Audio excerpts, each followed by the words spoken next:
Hello, welcome to the third session of our power supply construction tutorial, especially designed for repair technicians. In this video, I will teach you how to build a full wave adapter, which you can use for various types of consumer devices. You can consider a wide range of voltage for the circuit, and I will explain how to do that in the following, so stay with me. As you can see, I have a transformer, a capacitor, a resistor, a LED, and two diodes here. The adapter we're going to build is a full wave type. If you're not familiar with the concept of wave, half wave, and full wave, make sure to watch the previous video. I have added the link in the description and highly recommend watching it. If you have already watched it, let's move on with this video. The transformer I'm using here is center tap transformer, meaning it has three terminals. We input AC voltage into it, which is the same as the means electricity, and it output AC voltage that is lower than the input voltage. The transformer I have here is 6 volts, meaning I input the 220 or 110 volts AC into it, and the transformer outputs 6 volts AC. The current that is the transformer can supply is around 2 amps. However, depending on the voltage and current needs of your device, you can use a transformer with different specifications.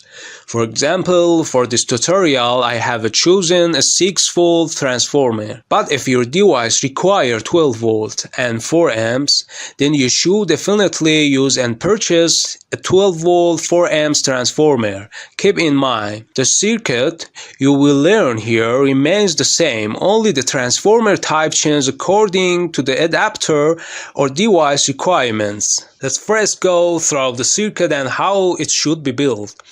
If you're familiar with electronics, you will know this is the symbol for a transformer. The input is 220 volts and the output is a 6 volt. Both the input and output are AC. Remember, transformer always work with AC. Now I'm placing a diode in series with one of the transformer's wires, which we will consider as the positive terminal.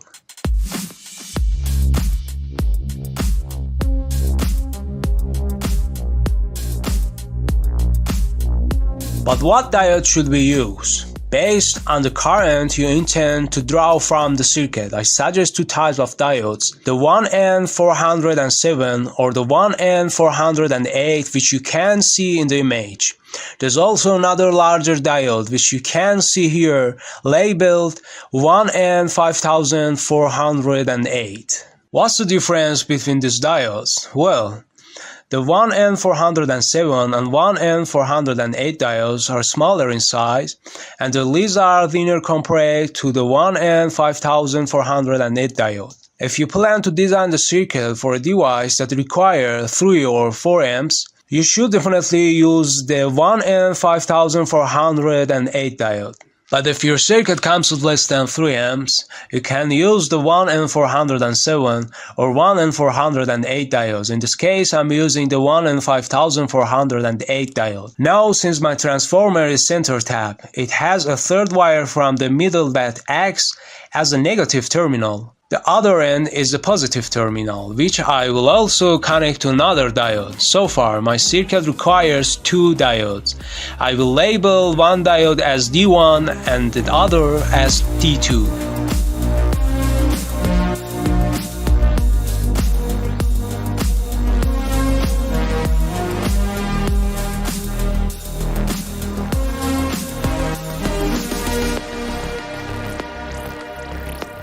Now, to stabilize the circuit and reduce the noise in the output voltage, we need a capacitor.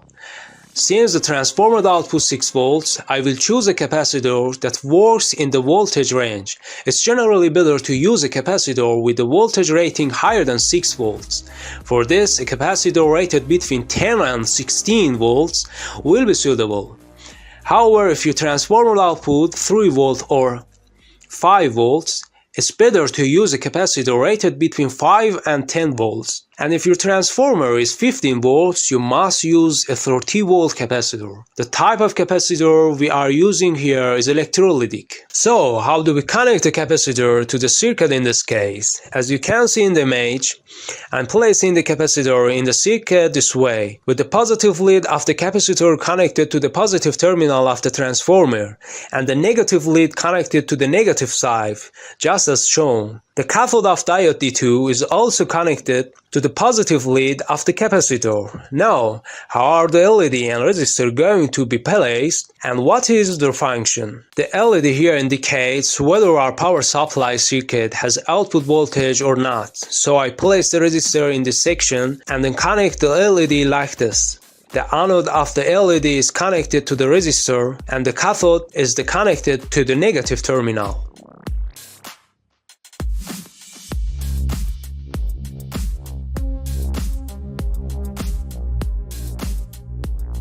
So, this is an overall view of our circuit. This is the positive side and this is the negative side. The LED shows whether there is voltage or not, since the voltage enters from this part, passes through the resistor, through the LED and ends at the negative terminal. If there is positive voltage, the LED will naturally light up. And since the LED consumes very little power, it doesn't affect the output voltage, meaning we still get the full output voltage. The diodes here control the positive and negative waves, with one handling the positive wave and the other handling the negative wave. Since the output of both diodes is connected to the positive side, the positive and negative waves from the transformer are combined, resulting in a full wave rectification setup. Now let's assemble our circuit based on the structure, measure the voltage and test it with the oscilloscope. You can see the schematic in the corner of the screen, and based on that, I'm going to connect the components. First I place the first diode and then the second diode. Now I take black wire from the transformer, which I had considered as negative, and connect it to the second diode as shown. Take note that it is connected to the cathode side.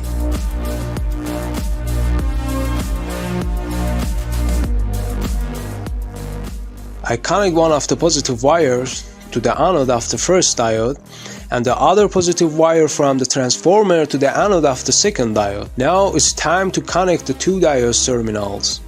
And I use a white wire to make that connection by joining the cathode of both diodes together. From one of the diodes, which is the first diode here, I will take the final output, which is the red wire, and consider it as the positive terminal. The brown wire will be the negative terminal.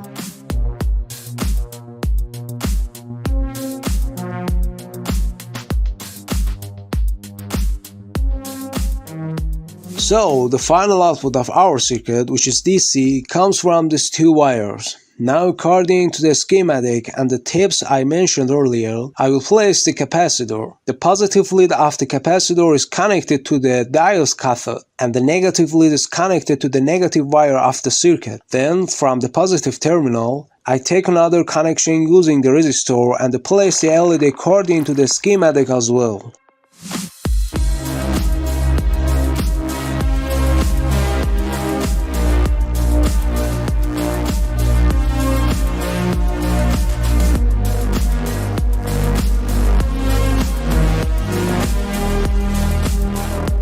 Now, if our circuit is functioning correctly and there is no issue, once I plug the transformer into the power, the LED should light up, indicating that the circuit is working. Then we will use a multimeter to measure the output voltage and see what value we get. Keep in mind that transformers have some margin of error. For example, this transformer is supposed to be 6 volts, but when tested with the multimeter, it might not show exactly 6 volts, and that's perfectly normal. I will now plug the transformer into the power, and as you can see, the LED lights up.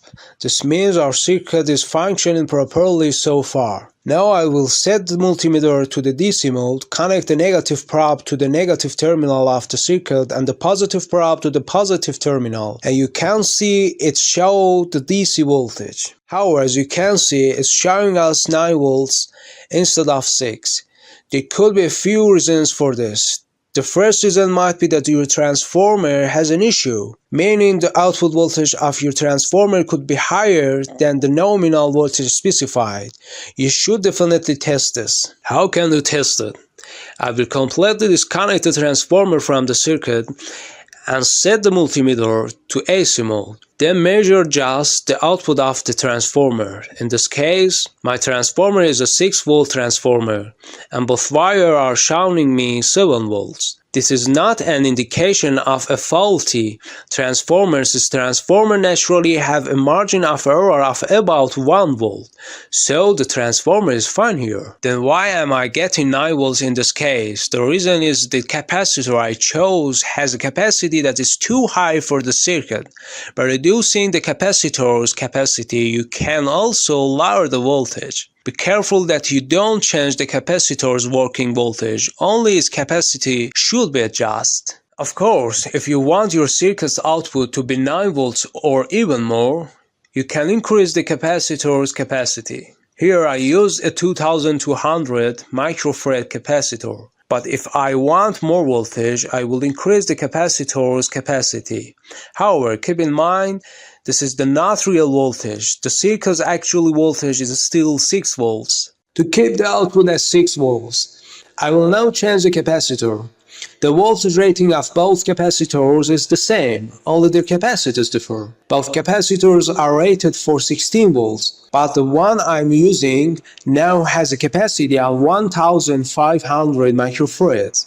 You can even try using a lower capacity.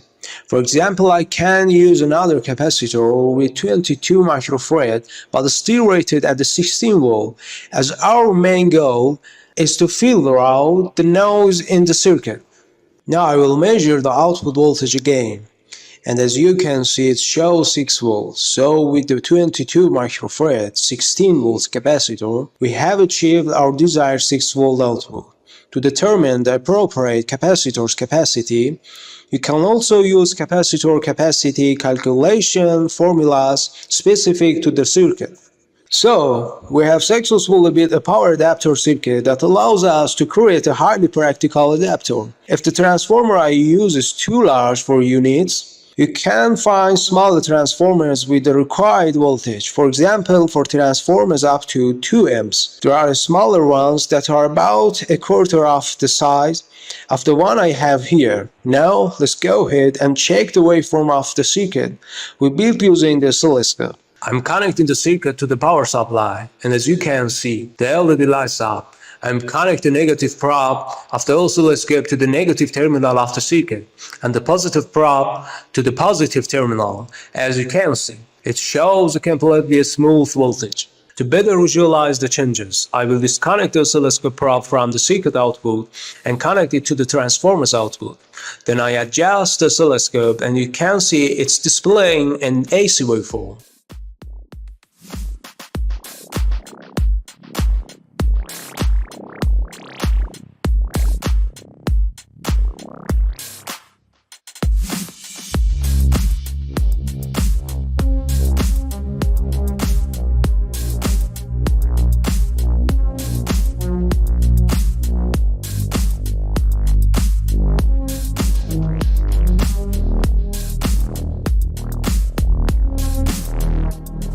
Which is the transformer's output, meaning before the diodes. From this angle, it's easier to observe. Now, I will connect it to the circuit output, and you can see the DC waveform.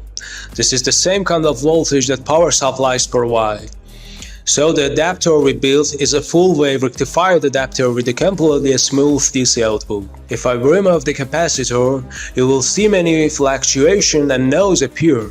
You can see how important the capacitor is for this circuit. I should mention that the waveform you're seeing here isn't AC, it is DC and full-wave rectifier, but due to the lack of a capacitor, it contains noise, which makes its output unsuitable for many circuits, especially those with ICS.